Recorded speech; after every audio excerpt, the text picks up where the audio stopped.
कृष्ण का व्यक्तित्व बहुत अनूठा है। अनूठेपन की पहली बात तो यह है कि कृष्ण हुए तो अतीत में,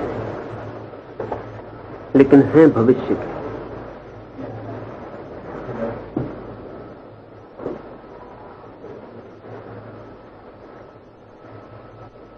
मनुष्य अभी भी इस योग्य नहीं हो पाया कृष्ण का समसामयिक बन सके। अभी भी कृष्ण मनुष्य की समझ के बाहर है। भविष्य में ही यह संभव हो पाएगा कि कृष्ण को हम समझ पाए। इसके कुछ कारण हैं। सबसे बड़ा कारण तो यह है कि कृष्ण अकेले ही ऐसे व्यक्ति हैं जो धर्म की परम गहराइयों और ऊंचाइयों पर होकर भी गंभीर नहीं, उदास नहीं, रोते हुए नहीं। साधारणतः संत का लक्षण ही रोता हुआ होना है, जिंदगी से उदास, हारा हुआ, भागा हुआ। कृष्ण अकेले ही नाचते हुए व्यक्ति, हंसते हुए, गीत गाते हुए। अतीत का सारा धर्म दुखवादी था। कृष्ण को छोड़ दें, अतीत का सारा धर्म उदास, आंसुओं से भरा हुआ है। हंसता हुआ धर्म, जीवन को समग्र रूप से स्वीकार करने वाला धर्म अभी पैदा होने को है। निश्चित ही पुराना धर्म मर गया है और पुराना ईश्वर, जैसे हम अब तक ईश्वर समझते थे, जो हमारी धारणा थी ईश्वर की, वो भी मर गई। तो जीसस के संबंध में कहा जाता है कि वो कभी हंसे नहीं।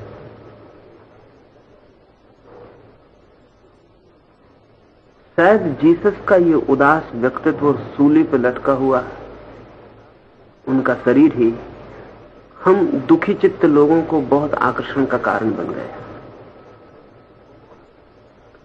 महावीर या बुद्ध बहुत गहरे अर्थों में इस जीवन के विरोधी हैं।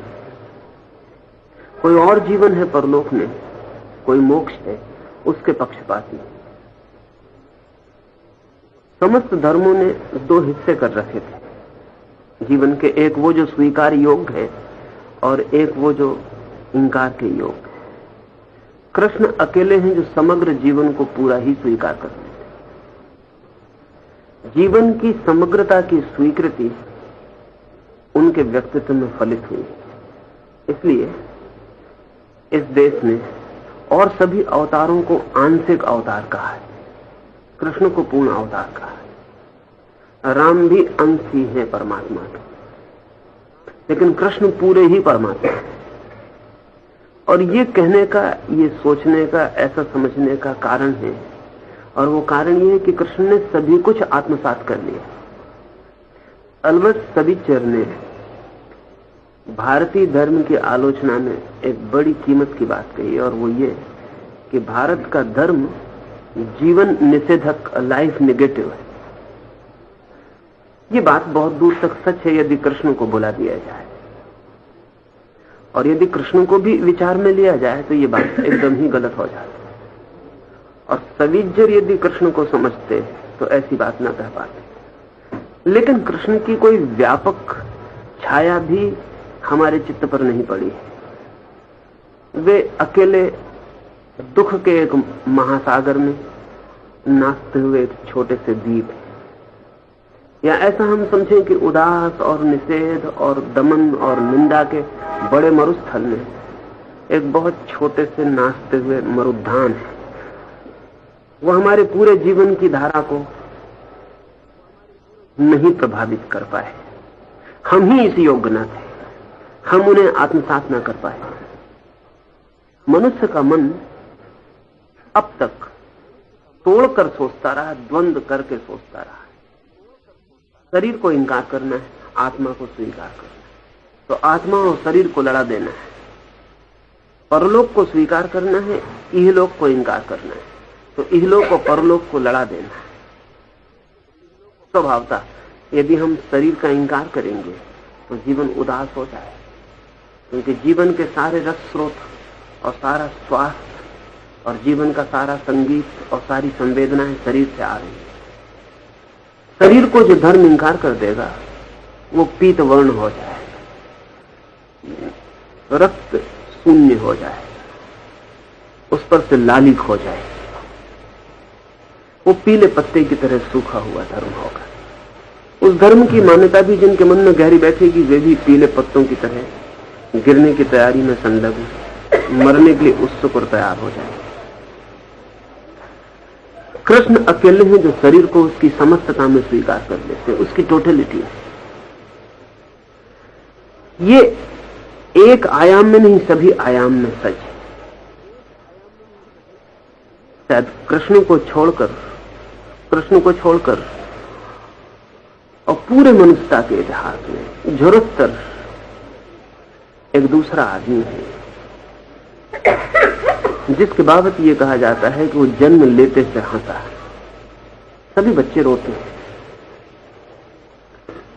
एक बच्चा सिर्फ मनुष्य जाति के इतिहास में जन्म लेकर हंसा है। ये सूचक है इस बात का, कभी हंसती हुई मनुष्यता पैदा नहीं हो पाएगी। और कृष्ण तो हंसती हुई मनुष्यता को ही स्वीकार हो सकते,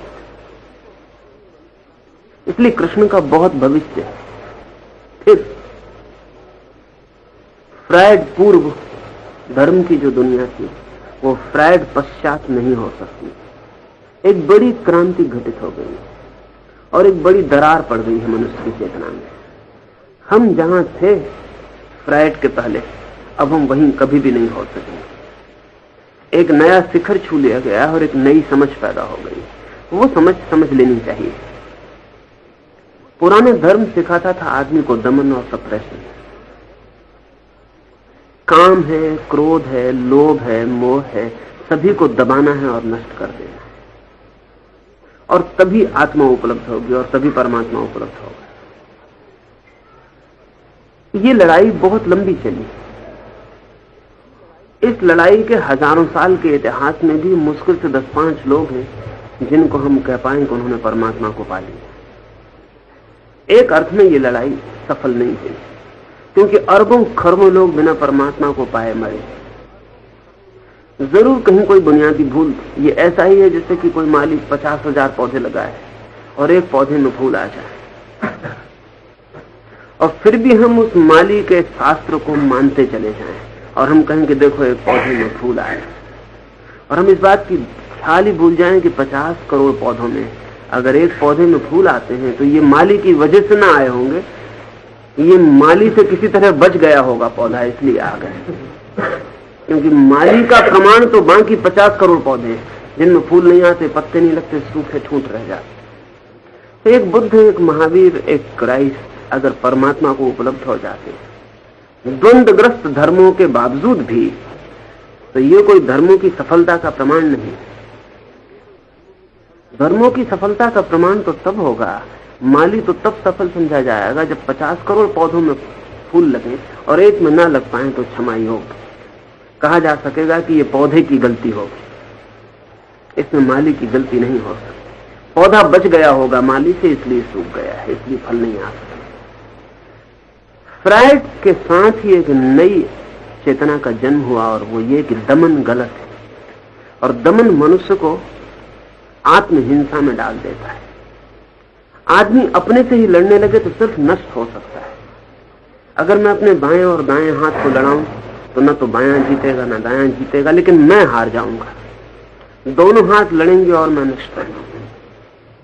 तो दमन ने मनुष्य को आत्मघाती बना दिया, उसने अपनी ही हत्या अपने हाथों कर ली। कृष्ण फ्रायड के बाद जो चेतना का जन्म हुआ है, जो समझ आई है, उस समझ के लिए कृष्ण ही अकेले सार्थक मालूम पड़ता है। क्योंकि पुराने मनुष्य जाति के इतिहास में कृष्ण अकेले हैं जो दमनवादी नहीं। वे जीवन के सब रंगों को स्वीकार कर लिए। वे प्रेम से भागते नहीं, वे पुरुषों के स्त्री से पलायन नहीं करते, वे परमात्मा को अनुभव करते हुए युद्ध से विमुख नहीं होते, वे करुणा और प्रेम से भरे होते हुए भी युद्ध में लड़ने की सामर्थ्य रखते हैं।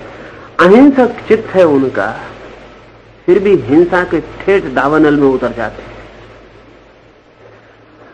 अमृत की स्वीकृति है उन्हें, लेकिन जहर से कोई भय भी नहीं। और सच तो यह है, जिसे भी अमृत का पता चल गया उसे जहर का भय मिट जाना चाहिए, क्योंकि ऐसा अमृत ही क्या जो जहर से फिर डरता चला जाए। और जिसे अहिंसा का सूत्र मिल गया उसे हिंसा का भय मिट जाना चाहिए। ऐसी अहिंसा ही क्या जो अभी हिंसा से भी भयभीत और घबराई हुई हो, और ऐसी आत्मा ही क्या जो शरीर से भी डरती हो और बचती हो। और ऐसे परमात्मा का क्या अर्थ जो सारे संसार को अपने आलिंगन में न ले सकता हो। तो कृष्ण द्वंद्व को एक साथ स्वीकार कर लेते हैं और इसलिए द्वंद्व के अतीत हो जाते हैं। ट्रांसेंडेंस जो है, अतीत जो हो जाना है, वो द्वंद्व में पड़ के कभी संभव नहीं, दोनों को एक साथ स्वीकार कर लेने से संभव है। तो भविष्य के लिए कृष्ण की बड़ी सार्थकता है, और भविष्य में कृष्ण का मूल्य निरंतर बढ़ता ही जाने को है, जबकि सबके मूल्य फीके पड़ जाएंगे और द्वंद्व भरे धर्म जबकि पीछे अंधेरे में डूब जाएंगे और इतिहास की राख उन्हें दबा देगी, तब भी कृष्ण का अंगार चमकता हुआ रहेगा और भी निखरेगा, क्योंकि पहली दफे मनुष्य इस योग्य होगा कि कृष्ण को समझ पाए। कृष्ण को समझना बड़ा कठिन है। आसान है ये बात समझना कि एक आदमी संसार को छोड़कर चला जाए और शांत हो जाए। कठिन है इस बात को समझना कि संसार के संघर्ष में बीच में खड़ा होकर और शांत हो। आसान है ये बात समझने कि एक आदमी विरक्त हो जाए, आसक्ति के संबंध तोड़ के भाग जाए और उसमें एक पवित्रता का जन्म हो। कठिन है ये बात समझनी कि जीवन के सारे उपद्रव के बीच, जीवन के सारे उपद्रव में अडिग, जीवन के सारे धूल धमास कोहरे और आंधियों में खड़ा हुआ दिया हिलता ना हो, उसकी लौ कपती ना हो। कठिन है ये समझ, इसलिए कृष्ण को समझना बहुत कठिन था। निकटतम जो कृष्ण के थे वे भी नहीं समझ सकते, लेकिन पहली दफा एक महान प्रयोग हुआ है। पहली दफा आदमी ने अपनी शक्ति का पूरा परीक्षण कृष्ण में किया है।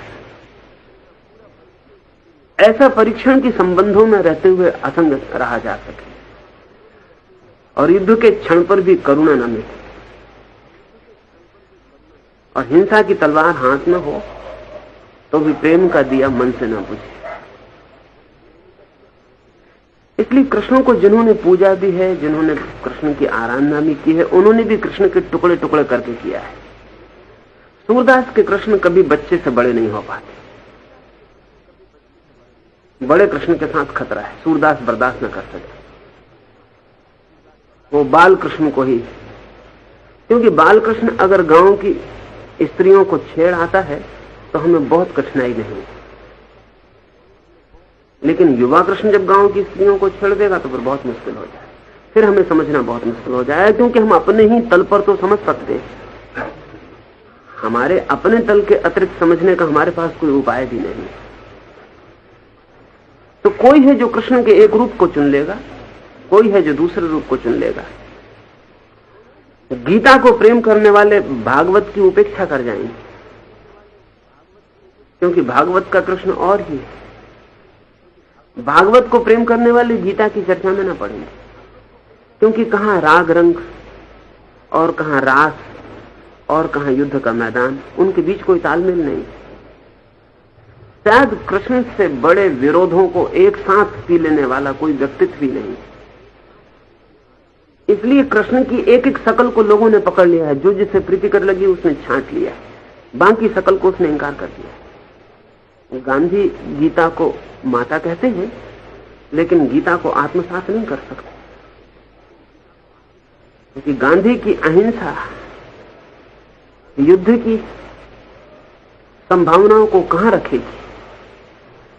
तो गांधी उपाय खोजते हैं कि वो कहते हैं ये जो युद्ध है ये सिर्फ रूपक है, ये कभी हुआ नहीं। ये मनुष्य के भीतर अच्छाई और बुराई की लड़ाई है। ये जो कुरुक्षेत्र है, ये कहीं कोई बाहर युद्ध का मैदान नहीं है, और ऐसा नहीं है कि कृष्ण ने कहीं अर्जुन को किसी बाहर के युद्ध में लड़ाया हो। ये तो भीतर के युद्ध की रूपक कथा है, ये एक पैरेबल है, ये एक कहानी है, ये एक प्रतीक है। गांधी को कठिनाई है, क्योंकि गांधी का जैसा मन है उसमें तो अर्जुन ही ठीक मालूम पड़ेगा। अर्जुन के मन में बड़ी अहिंसा का उदय हुआ है, वो युद्ध छोड़ के भाग जाने को तैयार है। वो कहता है अपनों को मारने से फायदा क्या है, और वो कहता है इतनी हिंसा करके, धन पाके भी, यश पाके भी, राज्य पाकर भी मैं क्या करूंगा। इससे तो बेहतर है कि मैं सब छोड़ के भिखमंगा हो जाऊं। इससे तो बेहतर है कि मैं भाग जाऊं और सारे दुख वरण कर लूं, लेकिन हिंसा में न पड़ूं। इससे मेरा मन बड़ा कपता है। इतनी हिंसा अशुभ। कृष्ण की बात गांधी की पकड़ में कैसे आ सकती, क्योंकि कृष्ण उसे समझाते हैं कि तू लड़, और लड़ने के लिए वे जो तर्क देते हैं वो ऐसा अनूठा है कि इसके पहले कभी भी नहीं दिया गया था। उसको परम अहिंसक ही दे सकता है, उस तर्क को। कृष्ण का तर्क ये है कि जब तक तू ऐसा मानता है कि कोई मर सकता है, तब तक तू आत्मवादी नहीं, तब तक तुझे पता ही नहीं है कि जो भीतर है ना वो कभी मरा है ना कभी मर सकता है। अगर तू सोचता है कि मैं मार सकूंगा तो तू बड़ी भ्रांति में, बड़े अज्ञान में, क्योंकि मारने की धारणा ही भौतिकवादी की धारणा है। जो जानता है उसके लिए कोई मरता नहीं। तो अभिनय है, कृष्ण उससे कह रहे हैं, मरना और मारना लीला है, एक नाटक है। इस संदर्भ में समझ लेना उचित होगा कि राम के जीवन को हम चरित्र कहते हैं। राम बड़े गंभीर है, उनका जीवन लीला नहीं है, चरित्र ही है। कृष्ण गंभीर नहीं है, कृष्ण का चरित्र नहीं है, वो कृष्ण की लीला है। राम मर्यादाओं में बंधे हुए व्यक्ति हैं, मर्यादाओं के बाहर वे एक कदम न बढ़ेंगे, मर्यादा पर वे सब कुर्बान कर देंगे। कृष्ण के जीवन में मर्यादा जैसी कोई चीज नहीं है। अमर्याद, पूर्ण स्वतंत्र, जिसकी कोई सीमा नहीं, जो कहीं भी जा सकता है। ऐसी कोई जगह नहीं आती जहां वो रुके, ऐसी कोई सीमा नहीं आती जहां वो भयभीत हो कदम को ठहराए। ये अमर्यादा भी कृष्ण के आत्म अनुभव का अंतिम फल है। तो हिंसा भी बेमानी हो गई है वहां, क्योंकि हिंसा हो नहीं सकती, और जहां हिंसा ही बेमानी हो गई हो वहां अहिंसा भी बेमानी हो जाती है। क्योंकि जब तक हिंसा सार्थक है और हिंसा हो सकती है, तभी तक अहिंसा भी सार्थक है। असल में हिंसक अपने को मानना भौतिकवाद है, अहिंसक अपने को मानना भी उसी भौतिकवाद का दूसरा छोर है। एक मानता है मैं मार डालूंगा, एक मानता है मैं मारूंगा नहीं, मैं मारने को राजी ही नहीं हूं, लेकिन दोनों मानते हैं कि मारा जा सकता है। ऐसा अध्यात्म जो युद्ध को भी खेल मान लेता है और जो जीवन की सारी दिशाओं को, राग की, प्रेम की, भोग की, काम की, योग की, ध्यान की, समस्त दिशाओं को एक साथ स्वीकार कर लेता है। इस समग्रता के दर्शन को समझने की संभावना रोज बढ़ती जा रही है, क्योंकि अब हमें कुछ बातें पता चली हैं जो हमें कभी भी पता नहीं, लेकिन कृष्ण को निश्चित ही पता रही। जैसे हमें आज जाके पता चला है कि शरीर और आत्मा जैसी दो चीजें नहीं। आत्मा का जो छोर दिखाई पड़ता है वो शरीर है, और शरीर का जो छोर दिखाई नहीं पड़ता है वो आत्मा है। परमात्मा और संसार जैसी दो चीजें नहीं है, परमात्मा और प्रकृति जैसा द्वंद्व नहीं है कहीं। परमात्मा का जो हिस्सा दृश्य हो गया है वो प्रकृति है, और जो अब भी अदृश्य है वो परमात्मा है। कहीं भी ऐसी कोई जगह नहीं जहां प्रकृति खत्म होती और परमात्मा शुरू होता है। बस प्रकृति ही लीन होते होते होते होते परमात्मा बन जाती है, परमात्मा ही प्रकट होते होते होते प्रकृति बन जाती है। अद्वैत का यही अर्थ है और इस अद्वैत की अगर हमें धारणा स्पष्ट हो जाए, इसकी प्रतीति हो जाए, तो कृष्ण को समझा जा सकता है। साथ ही भविष्य में और क्यों कृष्ण के मूल्य और कृष्ण की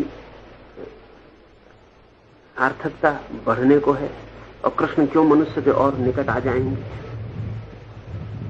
अब दमन संभव नहीं हो सकेगा।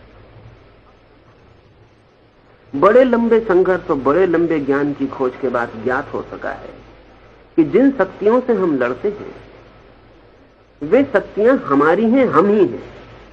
इसलिए उनसे लड़ने से बड़ा कोई पागलपन नहीं हो सकता। और यह भी ज्ञात हुआ है कि जिससे हम लड़ते हैं हम सदा के लिए उसी से घिरे रह जाते हैं। और यह भी ज्ञात हुआ है कि जिससे हम लड़ते हैं उसे हम कभी रूपांतरित नहीं कर पाते, उसका ट्रांसफॉर्मेशन नहीं हो सकता।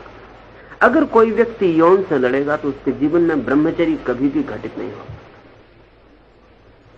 अगर ब्रह्मचर्य घटित हो सकता है तो एक ही उपाय है कि वो अपनी काम की ऊर्जा को कैसे रूपांतरित करे। काम की ऊर्जा से लड़ना नहीं है, काम की ऊर्जा से सहयोग करना है। काम की ऊर्जा से दुश्मनी नहीं लेनी, काम की ऊर्जा से मैत्री साधनी है। क्योंकि हम सिर्फ उसी को बदल सकते हैं जिससे हमारी मैत्री है। जिसके हम शत्रु हो गए उसको बदलने का सवाल है, जिसके हम शत्रु हो गए उसको समझने का भी उपाय नहीं। समझ भी हम उसे ही सकते हैं जिससे हमारी मैत्री है। तो जो हमें निकृष्टतम दिखाई पड़ रहा है वो भी श्रेष्ठतम का ही छोर है। पर्वत का जो बहुत ऊपर का शिखर है वो, और पर्वत के पास की जो बहुत गहरी खाई है, ये दो घटनाएं नहीं है, ये एक ही घटना के दो हिस्से। ये जो खाई बनी है ये पर्वत के ऊपर उठने से बनी। ये जो पर्वत ऊपर उठ सका है ये खाई के बनने से ऊपर उठ सका है। ये दो चीजें नहीं है। ये पर्वत और खाई हमारी भाषा में दो है, अस्तित्व में एक ही चीज के दो छोर है। नीत्शे का एक बहुत कीमती वचन है। नीत्शे ने कहा है कि जिस वृक्ष को आकाश की ऊंचाई छूनी हो उसे अपनी जड़ें पाताल की गहराई तक पहुंचानी पड़ती। और अगर कोई वृक्ष अपनी जड़ों को पाताल तक पहुंचाने से डरता हो तो उसे आकाश तक पहुंचने की आकांक्षा भी छोड़ देनी पड़ती। असल में जितनी ऊंचाई उतने ही गहरे भी जाना पड़ता है। जितना ऊंचा जाना हो उतना ही नीचे भी जाना पड़ता है। नीचाई और ऊंचाई दो चीजें नहीं है, एक ही चीज के दो आयाम हैं। और वो सदा समानुपाती है, एक ही अनुपात में बढ़ते हैं। मनुष्य के मन ने सदा चाहा कि वो चुनाव कर ले। उसने चाहा कि स्वर्ग को बचा ले और नरक को छोड़ दे। उसने चाहा कि शांति को बचा ले, तनाव को छोड़ दे। उसने चाहा शुभ को बचा ले, अशुभ को छोड़ दे। उसने चाहा प्रकाश ही प्रकाश रहे, अंधकार न रह जाए। मनुष्य के मन ने अस्तित्व को दो हिस्सों में तोड़ के एक हिस्से का चुनाव किया और दूसरे का इंकार किया। इससे द्वंद्व पैदा हुआ, इससे द्वैत पैदा हुआ। कृष्ण दोनों को एक साथ स्वीकार करने के प्रतीक है, और जो दोनों को एक साथ स्वीकार करता है वही पूर्ण हो सकता है, नहीं तो अपूर्ण ही रह जाएगा। जितने को चुनेगा उतना हिस्सा रह जाएगा, और जिसको इंकार करेगा सदा उससे बंधा रहेगा, उससे बाहर नहीं जा सकता है। जो व्यक्ति काम का दमन करेगा उसका चित्त कामुक से कामुक होता चला जाता है। इसलिए जो संस्कृति, जो धर्म काम का दमन सिखाता है वो संस्कृति कामुकता पैदा करता है। काश कृष्ण को माना जा सका होता तो शायद दुनिया से कामुकता विदा हो गई होती, लेकिन कृष्ण को नहीं माना जा सका। बल्कि हमने नारायण कितने कितने रूपों में कृष्ण के उन हिस्सों का इंकार किया जो काम की स्वीकृति थी।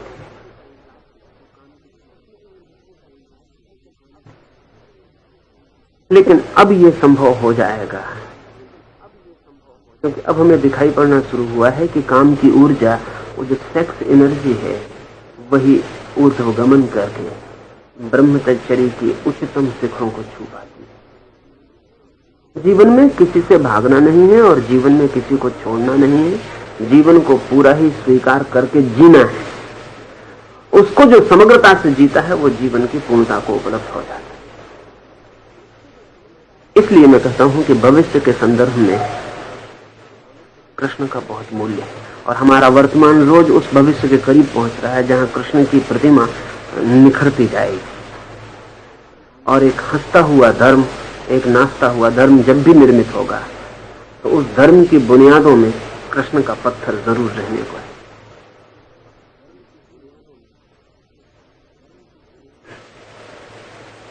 ये कृष्ण के समय में बहुत बड़ा महाभारत युद्ध हुआ था और कृष्ण उसमें बड़े प्रमुख स्थान में थे और वो चाहते तो महाभारत का युद्ध रोक सकते थे, लेकिन वैसा नहीं हुआ और एक बड़ा भारी विध्वंस हुआ और उस विध्वंस का बहुत बड़ी जिम्मेदारी कृष्ण पर जाती है। तो वो क्या ठीक बात थी या कृष्ण पर ये लांछन लग सकता है? ये युद्ध और शांति के संबंध में भी बात वही है। फिर हम चाहते हैं कि शांति ही बचे, संघर्ष ना बचे, फिर हम चुनाव शुरू करते हैं। और जगत जो है वो द्वंद्वों का सम्मेलन है और जगत जो है वो विरोधी स्वरों का संवेद संगीत है। जगत एक सुरा नहीं हो सकता। मैंने सुना है कि एक आदमी कोई वाद्य यंत्र बजाता था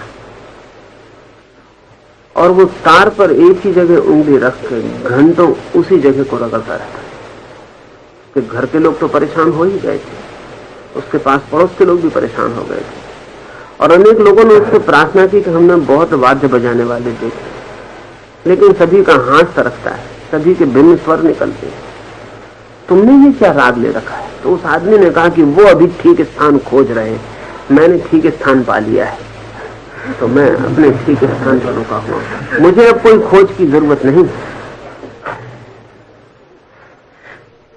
तो हमारा मन कर सकता है कि हम एक ही स्वर चुन लें जीवन का, लेकिन एक ही स्वर सिर्फ मृत्यु में हो सकता है। जीवन विरोधी स्वरों पर ही खड़ा होगा। तुमने अगर कभी किसी मकान के दरवाजे पर आग देखा बना होगा तो उसमें विरोधी ईंटें दोनों तरफ से ला के हम मकान के द्वार पर अड़ा देते हैं। विरोधी ईंटें एक दूसरे के विरोध में खड़े होने की वजह से भवन के बड़े वजन को उठा लेती हैं। कोई सोच सकता है कि ईंटें एक ही दिशा की लगा दी जाए, फिर भवन गिरेगा, फिर भवन बनेगा। जीवन की सारी व्यवस्था विरोधी स्वरों के तनाव पर है। युद्ध भी उस तनाव का हिस्सा है और युद्ध में नुकसान ही पहुंचाए ऐसा जो सोचते हैं वो गलत सोचते हैं, वो अधूरा देखते हैं। अगर हम मनुष्यता के विकास को समझने चले तो हमें पता चलेगा मनुष्यता के विकास का अधिकतम हिस्सा युद्धों के माध्यम से हुआ है। आज मनुष्य के पास जो कुछ है वो सब उसने प्राथमिक रूप से युद्धों में खोजा। अगर अब आज हमें दिखाई पड़ते हैं कि सारी पृथ्वी पर रास्ते फैल गए हैं तो पहली दफा रास्ते युद्धों के लिए बने थे, फौजों को भेजने के लिए बने थे। वो दो आदमियों की मिलाने के लिए नहीं बने थे, बारात ले जाने के लिए नहीं बने थे, वो युद्धों के लिए बने थे। पहली बात, जितने भी साधन हैं, अगर आज हम बड़े मकान देख रहे हैं तो पहले बड़ा मकान नहीं बना था, बड़ा किला बना था और वो युद्ध की जरूरत थी। पहली दीवार दुश्मन के खिलाफ लड़ने के लिए बनाई गई, फिर दीवारें बनी, फिर अब आकाश को छूते हुए मकान। आज हम सोच भी नहीं सकते कि आकाश को छूता हुआ मकान युद्ध की जरूरत थी। मनुष्य के पास जितनी भी संपन्नता है और जितने भी साधन हैं और जितना भी वैज्ञानिक आविष्कार है वो सब युद्ध के माध्यम से हुआ है। असल में युद्ध ऐसे तनाव की स्थिति पैदा कर देता है, ऐसे चुनौती की कि हमारे भीतर जो सोई शक्तियां हैं उन सबको जाग के सक्रिय होना पड़ता है। शांति के क्षण में हम आलस्य में हो सकते हैं, तमस में हो सकते हैं। युद्ध हमारे राजस को उभारता है, हमारे भीतर सोई हुई शक्तियों को चुनौती के मौके पर उठना ही पड़ता है। युद्ध के क्षण में हम साधारण नहीं रह जाते, हम असाधारण हो जाते और मनुष्य का मस्तिष्क अपनी पूरी शक्ति से काम करने लगता है और युद्ध में एक छलांग लग जाती है मनुष्य की प्रतिभा की, जो कि शांति के कालों में वर्षों में सैकड़ों वर्षों में नहीं लग पाती। अनेक लोगों का ऐसा ख्याल है कि अगर कृष्ण ने महाभारत का युद्ध रोका होता तो भारत बहुत संपन्न होता और भारत के बड़े विकास के शिखर छू लिए होते। बात इससे बिल्कुल उल्टी।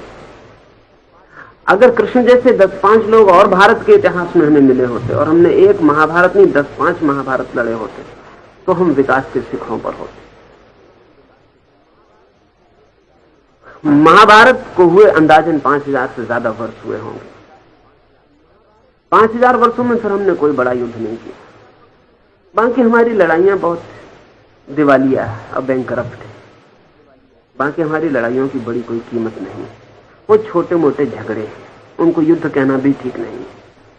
5000 वर्षों से हमने कोई बड़ा युद्ध नहीं लड़ा।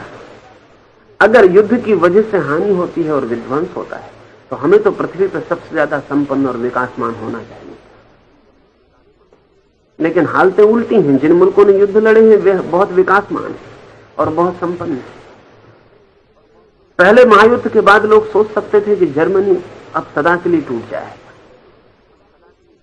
लेकिन दूसरे महायुद्ध में जर्मनी पहले महायुद्ध के जर्मनी से अनंत गुना शक्तिशाली होकर प्रकट हुआ, सिर्फ 20 साल के फासले पर।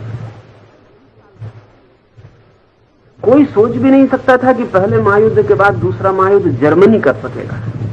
200-400 साल तक भी कर सकेगा, इसकी भी संभावना नहीं। लेकिन 20 साल में जर्मनी अनंत गुना शक्तिशाली होकर बाहर आ गई। पहले महायुद्ध ने उसकी शक्तियों को जिस तीव्रता पर पहुंचा दिया,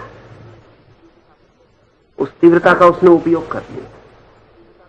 अभी पिछले दूसरे महायुद्ध में लगता था कि अब शायद युद्ध कभी होना बहुत मुश्किल हो जाएगा, और जो दो देश सबसे ज्यादा मिटे थे, जर्मनी और जापान, वो दोनों के दोनों फिर संपन्न होकर खड़े हो गए। आज जापान को देख कर कोई कह सकता है कि 20 साल पहले एटम बम इसी मुल्क पर गिरा था? आज जापान को देख कर कोई नहीं कह सकता। हिंदुस्तान को देख कर जरूर हम कह सकते हैं कि यहाँ एटम बम गिरते ही रहे होंगे। हमारी दुर्दशा देख के लगता है कि यहां जैसे युद्ध होता ही रहा हो। महाभारत के कारण हिंदुस्तान का हित नहीं हुआ। महाभारत के छाया में हिंदुस्तान में जो शिक्षक पैदा हुए वे सब युद्ध विरोधी थे, और उन्होंने महाभारत का शोषण किया और कहा कि ऐसा युद्ध और ऐसी हिंसा नहीं, अब युद्ध करना नहीं, अब हिंसा करनी, अब लड़ना ही नहीं।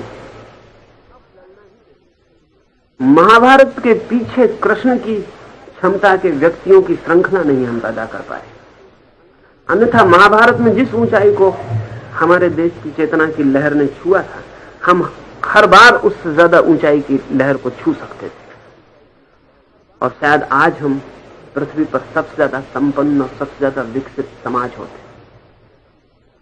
ये भी सोचने जैसा है कि महाभारत जैसा युद्ध विपन्न समाजों में घटित नहीं होता। युद्ध के घटने के लिए भी संपन्न होना जरूरी है, और संपन्नता के लिए भी युद्ध का घटना जरूरी है। असल में वो चुनौती के क्षण है। कृष्ण ने जिस युद्ध में हमें उतारा था, वो युद्ध में अगर हम सतत उतरे होते, क्योंकि इसे हम सोचें, आज करीब करीब पश्चिम उस जगह है जहां महाभारत के दिनों में हम पहुंच गए थे। आज जितने अस्त्र शस्त्रों की बात है, करीब करीब वे सभी अस्त्र शस्त्र किसी न किसी रूप में महाभारत में प्रयोग किए गए थे। बड़ा संपन्न, बड़ा प्रतिभाशाली और बहुत वैज्ञानिक उन्नत शिखर था। उस युद्ध से कुछ हानि नहीं हो गई। उस युद्ध के बाद जो निराशा का क्षण हमें पकड़ा, उस निराशा के क्षण का दुरुपयोग हुआ। उस निराशा के क्षण को पश्चिम में भी पकड़ा है कुछ को। पश्चिम भी भयभीत हो गया है, और पश्चिम का अगर पतन होगा तो वो पश्चिम में जो शांतिवादी है उसकी वजह से होगा। अगर पश्चिम ने शांतिवादी की बात मान ली तो पश्चिम पतित हो जाए। वो वहीं पहुंच जाएगा जहां जैसे महाभारत के बाद हम पहुंचे। हिंदुस्तान ने शांतिवादी की बात मान ली, इसलिए 5000 वर्ष का लंबा चक्कर चला। इसे थोड़ा सोचना जरूरी है कृष्ण युद्धवादी नहीं है, लेकिन युद्ध को भी जीवन के खेल का हिस्सा मानते हैं। युद्ध खोर नहीं है, किसी को मिटाने की कोई आकांक्षा नहीं, किसी को दुख देने का कोई ख्याल नहीं। युद्ध ना हो इसके सारे उपाय उन्होंने कर लिए थे, लेकिन जीवन की और सत्य की और धर्म की कीमत पर युद्ध को बचाने के लिए वे राजी न थे। आखिर किसी भी चीज के बचाने की एक सीमा है।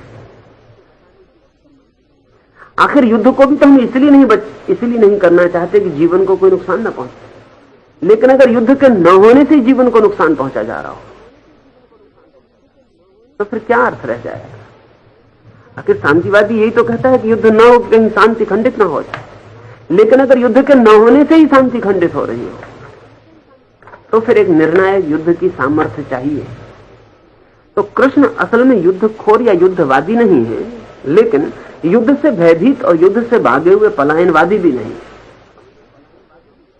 कृष्ण कहते हैं कि युद्ध ना हो तो ठीक, लेकिन युद्ध होना ही हो तो भागना ठीक नहीं। और अगर युद्ध होना ही हो और ऐसा क्षण आ जाए कि मनुष्य के मंगल के लिए और मनुष्य के हित के लिए युद्ध अनिवार्य हो जाए, तो इस अनिवार्य युद्ध को फिर आनंद से स्वीकार करना, फिर इसे बोझ की तरह ढोना भी ठीक नहीं, क्योंकि जो बोझ की तरह युद्ध में जाएगा उसकी हार सुनिश्चित है।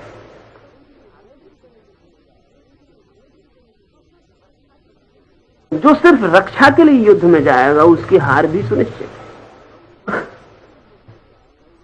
क्योंकि रक्षा के भाव से भरा हुआ डिफेंसिव जो चित्त है वो लड़ने में सामर्थ्य और शौर्य नहीं दिखा पाता। वो सिर्फ बचाव के उपाय करता रहता है और सिकुड़ता जाता है। तो कृष्ण लड़ने को भी आनंद बनाने को कहते हैं, दूसरे को दुख पहुंचाने का सवाल नहीं। लेकिन जिंदगी में चुनाव सदा अनुपात के हैं, शुभ फलित होगा या अशुभ। जरूरी नहीं कि युद्ध से अशुभ ही फलित हो, कभी न युद्ध करने से अशुभ फलित हो सकता है। अब ये देश हमारा 1000 साल तक गुलाम रहा, ये हमारे युद्ध करने की क्षमता की क्षीणता का परिणाम था। 5000 वर्ष से गरीब और दीनहीन, ये हमारे शौर्य और हमारे व्यक्तित्व में जो अभय चाहिए उसकी कमी का परिणाम है। जो फैलाव चाहिए, विस्तार का जो भाव चाहिए, उसकी कमी का परिणाम। तो कृष्ण के कारण नुकसान नहीं हुआ, कृष्ण की श्रृंखला नहीं पैदा हो सकी, हम और कृष्ण पैदा नहीं कर सके, इसलिए नुकसान हुआ। और कृष्ण के युद्ध के बाद स्वाभाविक था कि निराशावादी स्वर प्रमुख हो, सदा होता है, और निराशावादी शिक्षक लोगों को समझाएं कि व्यर्थ है ये सब, और देखो कितनी हानि हो गई, और वो उस पर हमारे मन में बैठ गया। और 5000 साल से हम डरी हुई कौम है, और जो कौम मरने से डर जाए, युद्ध से डर जाए, वो कौम बहुत गहरे में जीने से भी डर जाती। हम जीने से भी डर गए, तो हम कप रहे हैं, ना हम जी रहे हैं ना हम मर रहे हैं, हम दोनों के बीच में एक त्रिशंकु की भांति। अब मेरी समझ ये है कि बर्ट्रैंड रसल या गांधी या विनोबा, इनकी बात अगर दुनिया मान लेगी तो नुकसान होगा। युद्ध से भय की कोई जरूरत नहीं, लेकिन अब पृथ्वी युद्ध के लिए बहुत छोटी पड़ गई है, ये बात जरूर सच है। असल में युद्ध के लिए भी जगह चाहिए। हमारे पास साधन इतने बड़े हो गए हैं कि अब पृथ्वी पे युद्ध नहीं हो सकता, ये बात जरूर सच है। लेकिन ये इसलिए सच नहीं कि शांतिवादी की बात भय के कारण मानने योग्य है, ये इसलिए सत्य है कि अब हमारे पास साधन बड़े हैं, पृथ्वी छोटी है। अब पृथ्वी पर युद्ध बिल्कुल बेमानी है। अब युद्ध की शक्ल बदलेगी, अब युद्ध का विस्तार और बढ़ेगा। चांद तारों पर, मंगल पर, ग्रहों उपग्रहों पर कहीं युद्ध शुरू होंगे। वैज्ञानिकों का अंदाज है कि अंदाजन 50 करोड़ ग्रह होने चाहिए सारे जगत में जिन पर जीवन होगा, कम से कम। तो आज जो भयभीत हो गया है कि हाइड्रोजन बम मत बनाओ और एटम बम मत बनाओ, अगर इसके भयभीत आदमी की बात को मान लिया गया तो इस जगत के विस्तार पर जो अभियान हो सकता है, जो यात्रा हो सकती है, वो नहीं हो सकती। और पृथ्वी जरूर उस जगह पहुंच गई जहां युद्ध बेमानी है, लेकिन ये इसलिए नहीं हुआ है, ये भी समझने जैसी बात है। युद्ध आज अर्थहीन हो गया इसलिए नहीं कि शांतिवादी की बात समझ में आ गई, युद्ध इसलिए अर्थहीन हो गया कि युद्ध के विज्ञान का पूरा विकास हो गया, टोटल वार का विकास हो गया। युद्ध इतना समग्र हो गया है अब कि पृथ्वी पर लड़ना बिल्कुल बेमानी है, क्योंकि युद्ध का तभी तक कोई अर्थ है जब कोई जीतता हो और कोई हारता हो। अब जो युद्ध है उसमें कोई जीतेगा नहीं, कोई हारेगा नहीं, उसमें दोनों एक साथ मर जाएंगे। अब युद्ध का पृथ्वी पे कोई मतलब नहीं, और मैं मानता हूं कि इसी वजह से पृथ्वी अब एक हो जाएगी। अब एक ग्लोबल विलेज से ज्यादा उसकी हालत नहीं है। एक छोटा सा गांव जमीन हो गई, शायद गांव से भी छोटी। 2 गांवों के बीच यात्रा में जितना समय लगता था, आज पूरी पृथ्वी का चक्कर लगाने में उतना समय नहीं लगता। तो पृथ्वी इतनी छोटी हो गई है कि अब युद्ध पृथ्वी पर बेमानी है, और पृथ्वी पर अगर युद्ध होता है तो वो नासमझ बात होगी। इसका यह मतलब नहीं कि युद्ध न हो, इसका यह मतलब भी नहीं कि युद्ध नहीं होंगे, युद्ध तो होते रहेंगे, लेकिन अब नई भूमियों पर होंगे, नए यात्राएं होंगी उनकी, और नए अभियान होंगे। युद्ध बंद नहीं हुआ इतने समझाने वालों के बाद भी, वो बंद नहीं हो सकता, वो जीवन का हिस्सा है। अब ये बड़े मजे की बात है कि युद्ध से क्या क्या पैदा हुआ। अगर हम बहुत गौर से देखें तो हमारे सारे सहयोग की, कोऑपरेशन की सारी व्यवस्था युद्ध के लिए पैदा हुई। कोऑपरेशन फॉर कॉन्फ्लिक्ट, सारा सहयोग संघर्ष के लिए। अगर जमीन पर युद्ध न हो तो कोई कोऑपरेशन, कोई सहयोग भी नहीं होगा।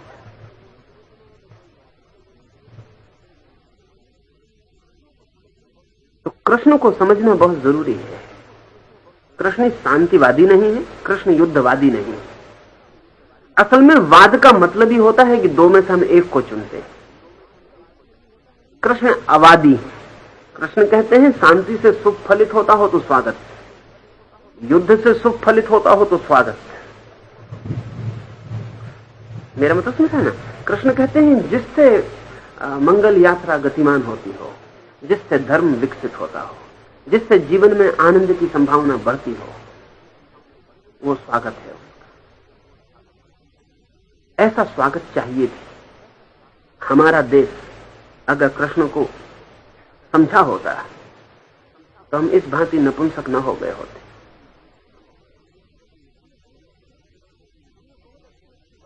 हमने बहुत अच्छी अच्छी बातों के पीछे बहुत न मालूम कैसी कुरूपताएं छिपा रखी। हमारी अहिंसा के बात के पीछे हमारी कायरता छिप के बैठ गई। हमारे युद्ध विरोध के पीछे हमारे मरने का डर छिप के बैठ गया। लेकिन हमारे युद्ध न करने से युद्ध बंद नहीं होता। हमारे युद्ध न करने से कोई और हम पे युद्ध जारी रखता है। हम लड़ने ना जाएं, इससे लड़ाई बंद नहीं होती, सिर्फ हम गुलाम बनते हैं। और फिर भी हम लड़ाइयों में घसीटे जाते रहे। अभी बड़े मजे की बात, हम नहीं लड़े, कोई हम पर हावी हो गया, हमें गुलाम बना लिया, और फिर हम उसकी फौजों में लड़ते ही रहे।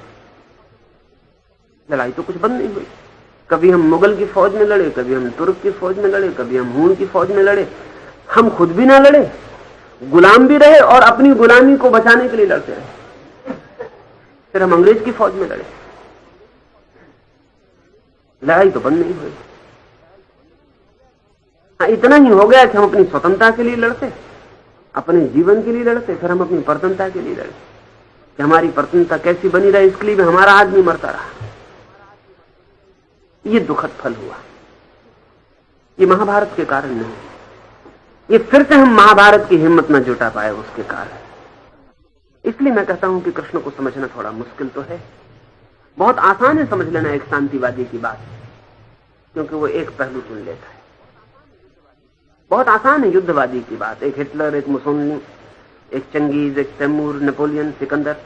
युद्धखोरों की बात समझ लेनी भी बहुत आसान है। वो कहते हैं कि युद्ध ही जीवन है।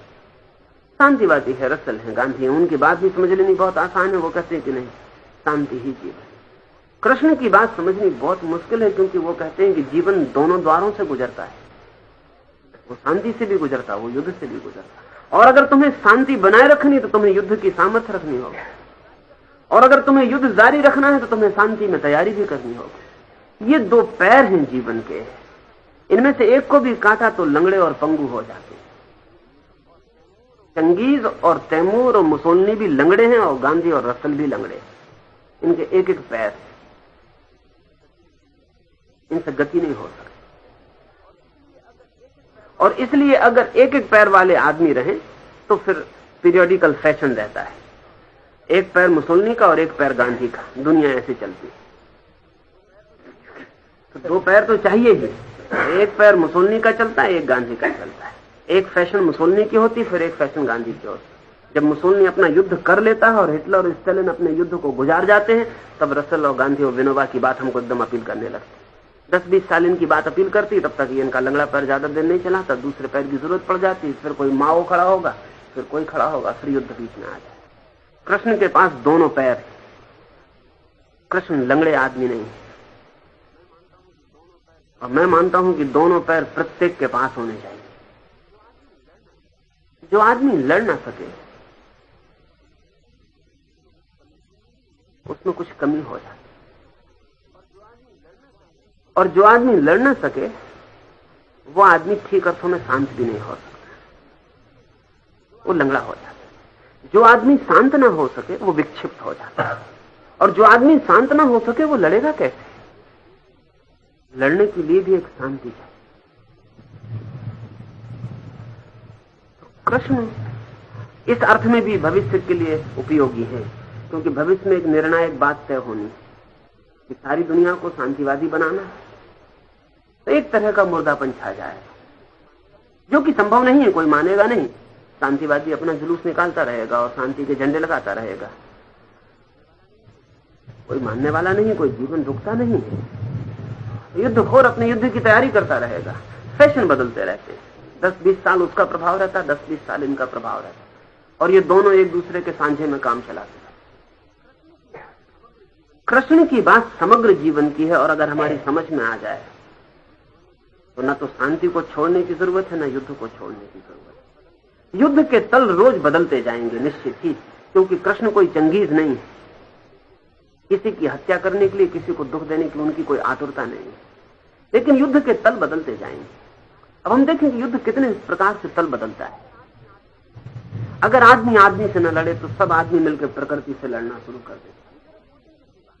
अभी जरा सोचने जैसी बात है कि जिन कौमों में युद्ध चलते रहे उन्हीं कौमों में विज्ञान भी विकसित हुआ, क्योंकि लड़ने की क्षमता है उन्हें। वो आदमी से भी लड़ते हैं तो फिर वक्त मिलता है तो प्रकृति से भी लड़ लेते। लेकिन हमारी कौम ने महाभारत के बाद प्रकृति से भी कोई लड़ाई नहीं लड़ी,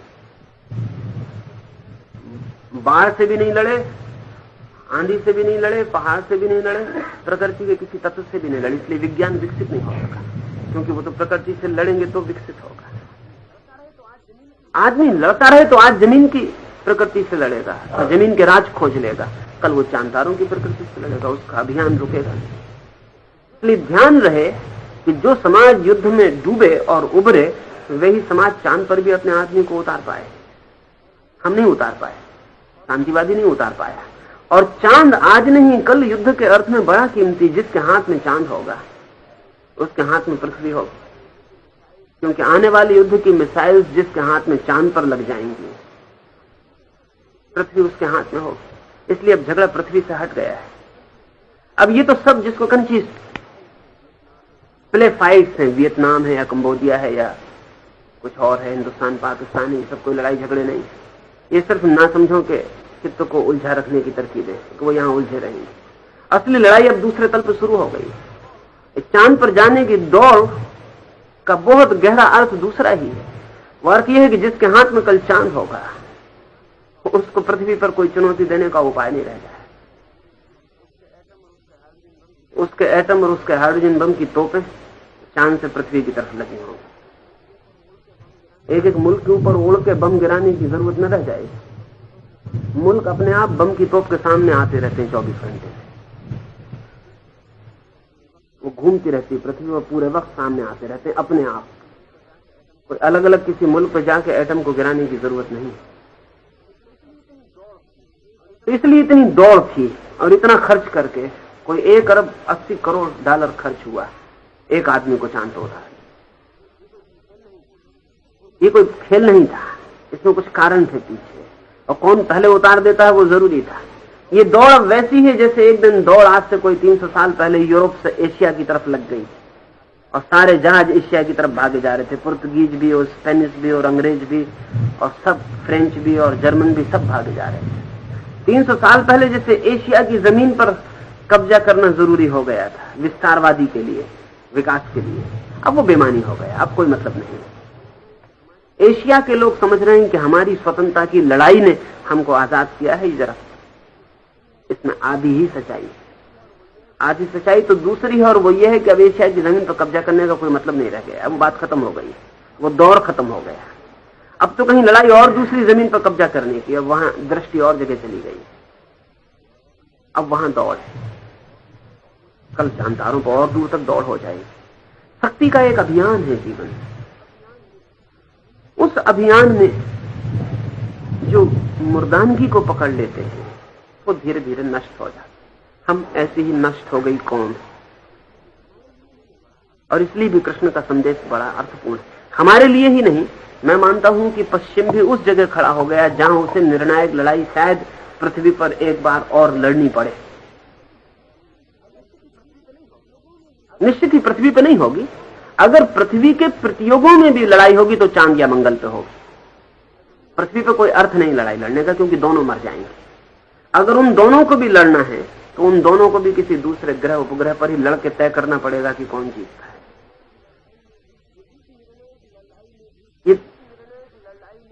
इस निर्णायक लड़ाई में भी क्या होगा, शायद हालतें फिर वैसी खड़ी हो गई जैसी महाभारत के समय।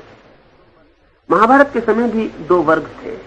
एक वर्ग था जो निपट भौतिकवादी था, जिसकी पूरी दृष्टि शरीर के अतिरिक्त किसी को स्वीकार नहीं करती, जिसकी दृष्टि भोग के अतिरिक्त किसी तरह के योग के लिए कोई क्षमता न रखती। आत्मा का होना न होने की बात। जिंदगी थी भोग लूट खसोट।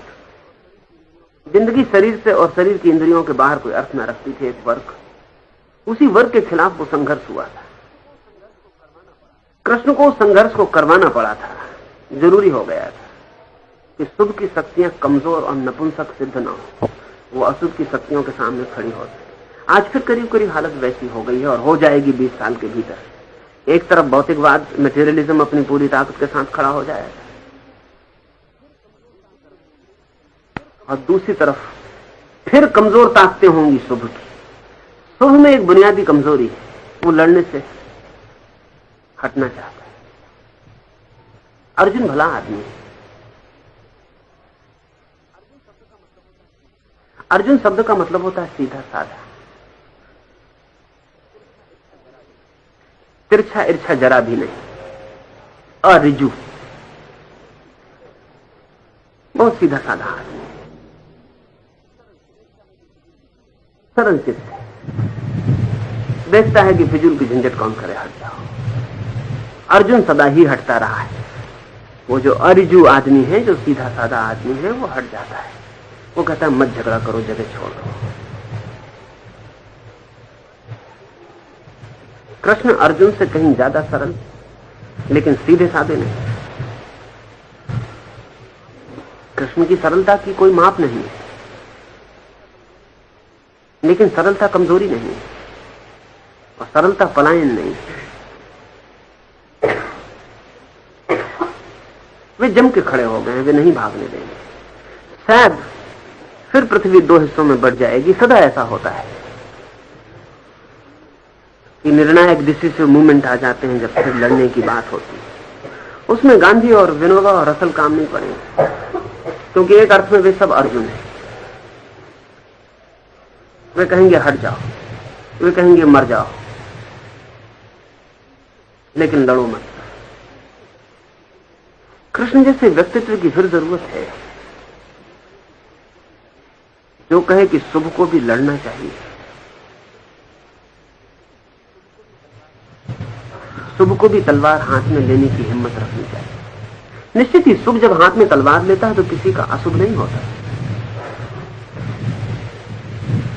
अशुभ हो नहीं सकता, क्योंकि लड़ने के लिए कोई लड़ाई नहीं है। लेकिन अशुभ न जीत पाए इसलिए लड़ाई। तो धीरे धीरे दो हिस्से दुनिया के बढ़ जाएंगे जल्दी, जहां एक हिस्सा भौतिकवादी होगा और एक हिस्सा स्वतंत्रता, लोकतंत्र, व्यक्ति और जीवन के और मूल्यों के लिए होगा। लेकिन क्या ऐसे दूसरे शुभ के वर्ग को कृष्ण मिल सकते हैं? मिल सकते हैं, क्योंकि जब भी मनुष्य की स्थितियां इस जगह आ जाती हैं जहां की कुछ निर्णायक घटना घटने को होती है, तो हमारी स्थितियां उस चेतना को भी पुकार लेती हैं, उस चेतना को भी जन्म दे देती हैं, वो व्यक्ति भी जन्म जाता है। इसलिए भी मैं कहता हूं कि कृष्ण का भविष्य के लिए बहुत अर्थ है। और जब सब साधारण सीधे साधे अच्छे आदमियों की आवाजें बेमानी हो जाएंगी, क्योंकि बुरा आदमी अच्छे आदमी की आवाजों से न डरता है, न भय खाता है, न रुकता है, तो वो बढ़ता चला जाता है। बल्कि अच्छा आदमी जितना सुकड़ता है, बुरे आदमी के लिए उतनी आनंदपूर्ण हो जाता है। महाभारत के बाद हिंदुस्तान में बहुत अच्छे आदमी हुए। बुद्ध है, महावीर, इनकी अच्छाई की कोई कमी नहीं, इनकी अच्छाई की कोई सीमा नहीं, लेकिन इनकी अच्छाई के प्रभाव में मुल्क सिकुड़ गया, हमारा चित्त सिकुड़ गया, और उस सिकुड़े हुए चित्त पर सारी दुनिया के आक्रमक टूट पड़े। आक्रमण करने ही हम नहीं जाते हैं, आक्रमण को बुलाते भी हम ही हैं। और जब तुम किसी को मारते हो तभी तुम जिम्मेवार नहीं होते, जब तुम किसी की मार खाते हो तब भी तुम जिम्मेवार होते ही हो।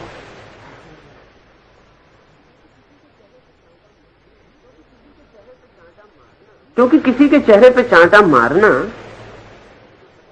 भी एक कृत्य है जिसमें 50% तुम जिम्मेवार हो, 50% वो आदमी जिम्मेवार है जिसने चांटे को निमंत्रित किया, सहा, पैसिविटी दिखाई, स्वीकार किया, बुलाया कि मारो। अगर तुम पर कोई चांटा मारता तो 50% तुम भी जिम्मेवार होते, तुम बुलाते। अच्छे आदमियों की एक लंबी कतार ने, निपट अच्छे आदमियों की एक लंबी कतार ने इस मुल्क के मन को सिकोड़ दिया, और हमने बुलाया, आमंत्रण किया कि आओ। हमारा आमंत्रण मान के बहुत लोग आए, उन्होंने हमें वर्षों तक गुलाम रखा, दबाया, परेशान किया, अपनी मौत से वो चले भी गए। लेकिन हम अभी भी, हमारी मनोदशा संकोच की है, हम फिर किसी को बुला सकते हैं। अगर कल माओ प्रवेश कर जाए इस मुल्क में तो उसके लिए जिम्मेदार अकेला माओ नहीं होगा। लेनिन ने बहुत वर्षों पहले एक भविष्यवाणी की थी कि मॉस्को से कम्युनिज्म पेकिंग और कलकत्ता होता हुआ लंदन पहुंचेगा। उसकी भविष्यवाणी बड़ी सही मालूम पड़ती। पेकिंग तो पहुंच गया, कलकत्ते में उसकी पगध्वनि सुनाई पड़ने लगी, लंदन ज्यादा दूर नहीं।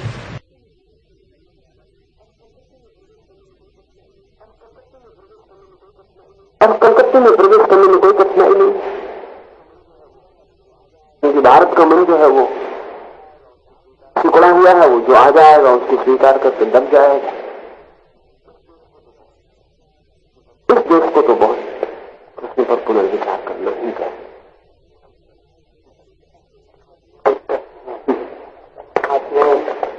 शुभ अशुभ के बीच में निर्णायक युद्ध होने के बाद अभी जैसे तृतीय विश्व युद्ध की स्थिति है और इसमें विश्व 2 गुटों में बच गया, तो इसमें से किस गुट को शुभ माना जाए और किस गुट को अशुभ माना जाए, और किस गुट में सम्मिलित होना चाहेंगे।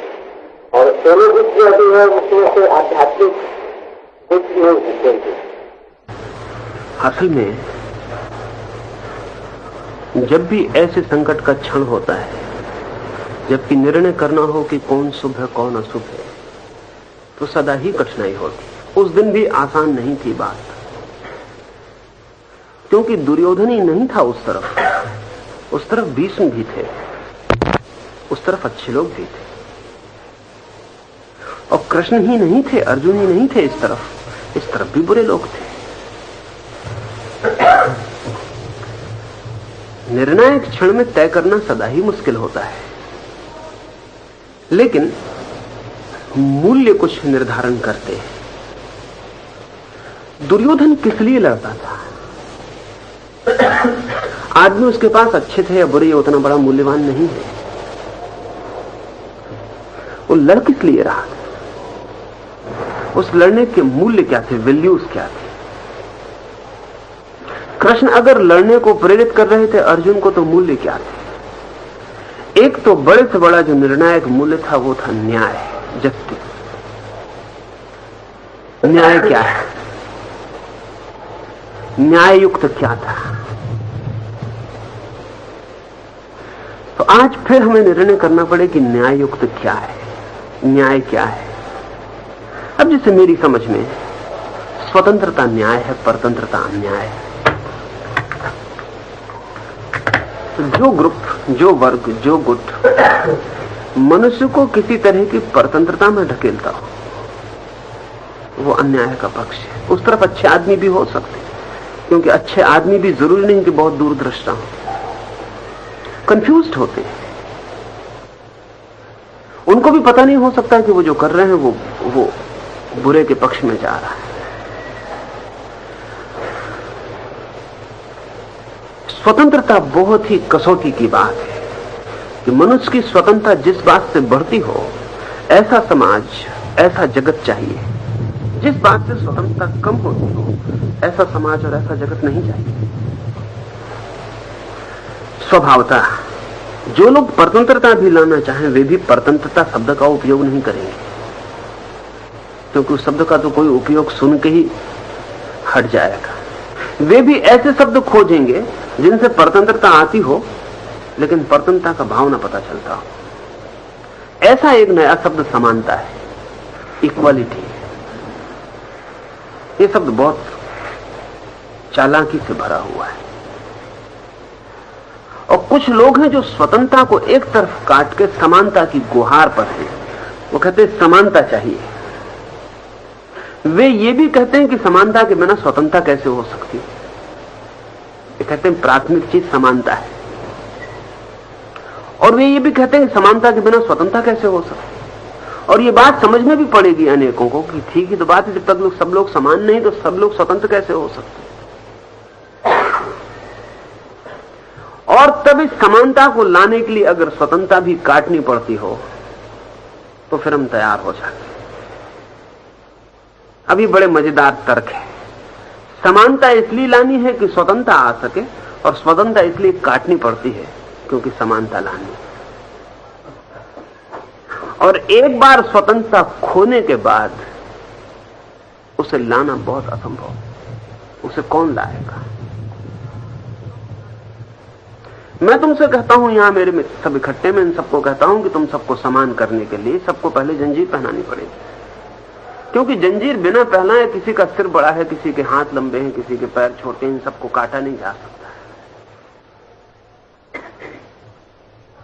तो सबको समान करने के लिए पहले जंजीरें डाल दी जाती हैं, फिर सबके हाथ पैर काट के हम सबको समान कर देंगे। लेकिन जो सबको समान करेगा वो तो असमान रह ही जाएगा, वो तो आपके बाहर रह जाएगा। उसके हाथ तो खुले होंगे, जंजीरें नहीं होंगी, और उसके हाथ में तलवार होगी।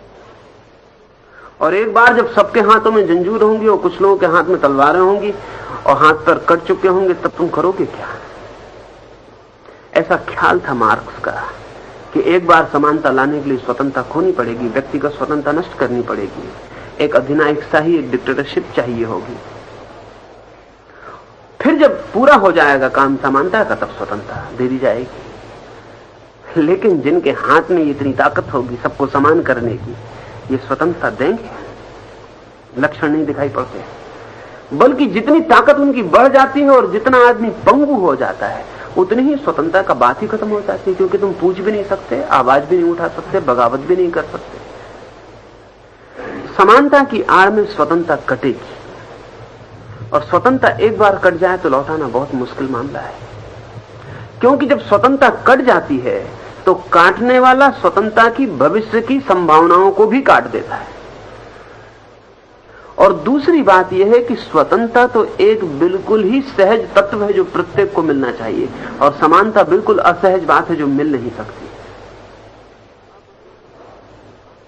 ये अमनोवैज्ञानिक है कि हम आदमी को समान करें। वो आदमी समान हो नहीं सकता, आदमी समान है नहीं।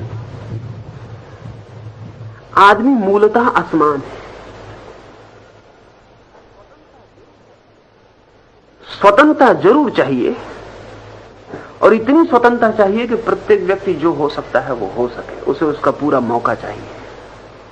तो मेरी दृष्टि में स्वतंत्रता का पक्ष कृष्ण का पक्ष है, समानता का नहीं हो सकता। स्वतंत्रता हो तो धीरे धीरे असमानता कम हो सकती है।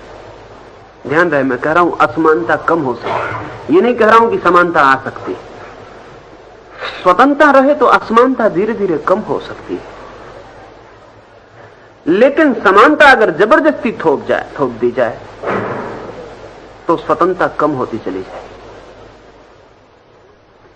जबरदस्ती थोपी गई कोई भी चीज परतंत्रता का ही पर्याय है,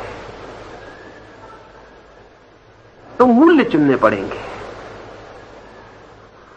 व्यक्ति का मूल्य कीमती है। सदा से ही जो अशुभ है वो व्यक्ति को मूल्य नहीं देना चाहता, क्योंकि व्यक्ति ही विद्रोह का तत्व है। इसलिए अशुभ की शक्तियां समूह को मानती हैं, व्यक्ति को नहीं मानती। और यह भी जान के तुम हैरान होगे कि अगर तुम्हें कोई अशुभ कार्य करना हो तो व्यक्ति से करवाना बहुत मुश्किल है, समूह से करवाना सदा आसान है। एक अकेले हिंदू से मस्जिद में आग लगवानी बहुत मुश्किल है, हिंदुओं की भीड़ से लगवानी बहुत आसान है।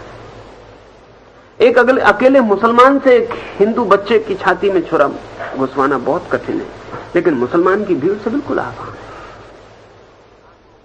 असल में जितनी बड़ी भीड़ होती है आत्मा उतनी कम हो जाती है, क्योंकि आत्मा के होने का जो तत्व है वो व्यक्तिगत दायित्व है, इंडिविजुअल रिस्पॉन्सिबिलिटी है। जब मैं तुम्हारी छाती में छुरा भोंकता हूं तो मेरा अंतःकरण कहता है कि क्या कर रहे हो, लेकिन जब मैं सिर्फ एक भीड़ के साथ चलता हूं और आग लगती है तो मैं सिर्फ भीड़ का एक हिस्सा होता हूं। मेरा अंतःकरण कभी भी नहीं कहता तुम क्या कर रहे हो, मैं कहता हूं लोग कर रहे हैं, हिंदू कर रहे हैं, मैं तो सिर्फ साथ हूं।